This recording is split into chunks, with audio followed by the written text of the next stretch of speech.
A gente já começa o nosso bate-papo de hoje com a nossa psicóloga sempre bem-vinda, sempre querida, Ieda Benedetti. Seja bem-vinda mais uma vez. Oi, boa tarde, pessoal. Boa tarde, Gi. E o nosso tema de hoje foi a tese de doutorado que você defendeu, né, Ieda? Minha tese de doutoramento. A Band, a equipe da Band toda já parabeniza. Gostaria que você falasse um pouquinho. Obrigada. Sei que foi um sucesso, defendeu em 5 idiomas, né, Ieda? Foi homenageada pela Câmara aqui de Presidente Prudente. Então, antes da gente entrar no nosso assunto, que é o assunto do teu doutorado, eu gostaria que você falasse um pouquinho desse presente que foi para você e para todos nós também.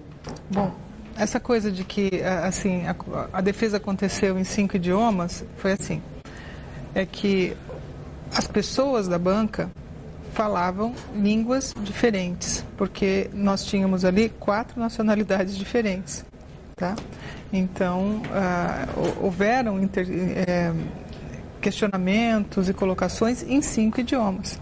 E eu falo mal inglês, francês, português e italiano. Não vou muito bem nessas línguas, mas eu Mas se vira. Me viro, né? Então, eu consegui responder, ainda que em idiomas estrangeiro, né?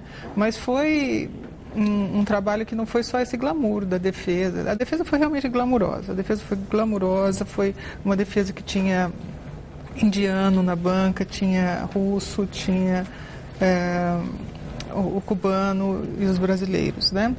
E o Cristiano de Georgia, aqui de Prudente, esteve na minha banca. Esse sozinho fala 5 idiomas. Ah, é? Tá? Pessoa mais chique. Cristiano de Georgia. Mas não foi assim só glamour essa defesa, não. Teve esse caminho de Prudente para Campo Grande, uma estrada horrorosa, tá? 5 pneus estourados ao longo desse doutorado, um motor fundido ao longo desse doutorado, dificuldades de estadia, de cultura, porque, olha, saiu do estado de São Paulo, os outros estados têm dificuldade, gente, São Paulo é uma maravilha, tem dificuldades diferentes, isso, né? Então acabou bem, né?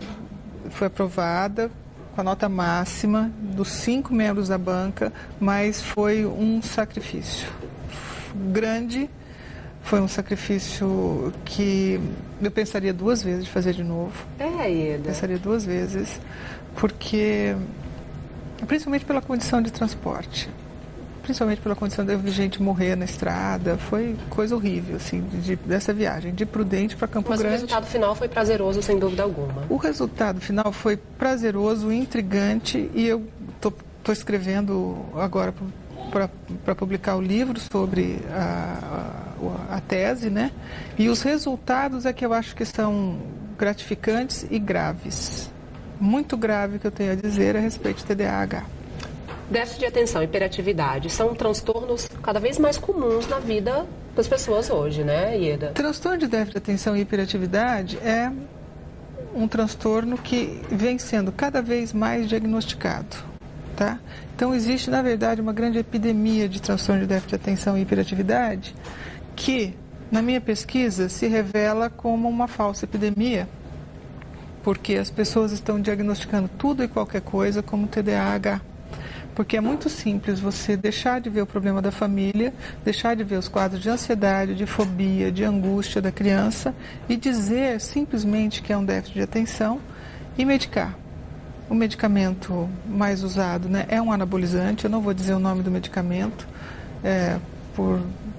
acho que porque nós estamos num horário de televisão, tal, mas o medicamento mais usado é um antigo remedinho, ele é barato, também tem na forma, né, de liberação lenta e de liberação rápida, mas é um anabolizante. Então, essa falta de ética dos profissionais de não avaliarem? Falta de conhecimento, porque é muito simples você ter um problema, né? A escola não sabe lidar com a criança que hoje se apresenta à escola, eu diria assim, ó, a velha escola não sabe lidar com a nova criança. Não estão preparados para isso. A escola é muito lenta na sua transformação. A escola é uma instância gigantesca. E a educação das nossas crianças mudou. Hoje a escola fica perplexa com um grande número de crianças que dormem em sala de aula, que passam a madrugada na internet, que acham um porre a aula, porque os outros estímulos que eles têm são muito mais interessantes. É verdade. O professor, que antes era uma figura de autoridade, de respeito, hoje muito pelo contrário, perdeu o status. E então existe um choque entre o que quer a criança, o que precisa a criança e o que tem a oferecer à escola. Diante de um conflito, esse é um dos conflitos, tá? Diante disso, a criança fica irritada, agressiva e dispersiva. Ao invés de se tratar isso, se dá um anabolizante para a criança. Não é fácil comprar a solução na farmácia?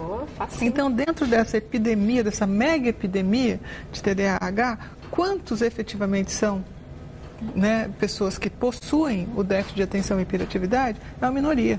E o que é, Ieda, para as pessoas que estão em casa, para que elas possam entender melhor, o que é o déficit de atenção, a hiperatividade? Como saber se eu estou tendo esse transtorno e as pessoas que estão à minha volta? Como eu consigo perceber? Então, o que tem sido diagnosticado como déficit de atenção e hiperatividade é assim, tudo aquilo que faz com que a criança não consiga manter um nível de atenção, né, prolongada numa quantidade razoável, semelhante às mesmas crianças da mesma idade. Certo. Tá? Isso seria um déficit de atenção. São aquelas crianças que não conseguem se debruçar e se concentrar em uma atividade. E hiperatividade são aquelas crianças que estão o tempo todo se movimentando, se agitando e em uma atividade qualquer que destoa da média das outras crianças. Contudo, né, se você colocar a coisa dessa forma, você vai ver que existe assim, uma epidemia de crianças com déficit de atenção e com hiperatividade. O problema não está no que aparece, não está no que aparenta ser. O problema está no seguinte: a criança que às vezes está com déficit de atenção porque ela não está se concentrando ali, não está conseguindo resolver alguma coisa, isso não é um problema neurológico tratável com o tal medicamento que eu não posso falar o nome. Muitas vezes essa criança está deprimida, desmotivada ou até fóbica. Às vezes a gente está ali com um transtorno negativista opositor, né, que é uma vontade de se opor à figura de autoridade, se opor àquilo que a realidade está trazendo. Então, muito antes do que o sintoma parece ser um déficit de atenção e hiperatividade, é um problema emocional, que não é tratável com anabolizante, e sim com psicoterapia, e sim com diálogo, e sim com uma reestruturação do ambiente onde a criança se insere. A grande preocupação, para mim, dessa epidemia de déficit de atenção e hiperatividade, está em resumir na criança o problema. Porque, veja, a escola, ela não consegue se movimentar na mesma velocidade em que o mundo está se movimentando. Né? Enquanto, né, as crianças têm o computador e têm a multimídia e andam com os aparelhinhos plugados no ouvido e os celulares e toda a maravilha tecnológica, né, eles vão para a aula, é o professor, o giz e a saliva. Né? E enquanto, né, existe o império do sim, a criança quer ficar até mais tarde, o adolescente quer ficar até mais tarde, eles vão para a rua, eles aprontam o que bem entenderem, aí a mãe liga, né? A mãe liga e fala: "Oh, meu filho, onde você está?" "Ah, eu estou na casa do fulano." Prova que está, não sabe, não sabe onde esses filhos estão. O celular dá uma falsa segurança para os pais. Né? Eles aprendem cedo a dissimular, a mentir, tal. Então eles vivem no império do sim. Aí chega na escola, você senta e você se concentre aqui. E tem que prestar atenção e aprender uma matéria que às vezes não faz sentido. Tem que estudar química. E eles falam: "Mas qual o sentido disso?" Essas crianças não conseguem prestar atenção nisso, elas não conseguem dar um sentido para isso e não conseguem adiar a satisfação do desejo de se concentrar ali. Ao invés dessa escola lenta se rever, ao invés dessa família, né, que nós já vimos no último programa, que ela mesma ensina a criança a mentir. Né? Ao invés de nós revermos essa família com crises de relacionamentos, ao invés de nós revermos a sociedade e a forma com que nós estamos educando essa nova geração, nós estamos grandemente, em larga escala, diagnosticando o transtorno de déficit de atenção e hiperatividade. Toma um remedinho, uma camisa de força química, a criança vai concentrada para a escola, Aí vai passando, porque o remédio tem uma duração de 2, 4 horas, tal, e dá 2 remédios desse daí para criança. E depois dá mais tarde para fazer lição. Tá? É uma camisa de força É química. fácil, né? Toma um remédio. Toma um remédio, você não tem que rever vínculos, você não tem que rever a escola, você não tem que rever a família. Assim é fácil. E a corda arrebenta para o lado de quem? Da criança. A corda arrebenta para o lado da criança, que é quem menos vai ter argumentos para se defender.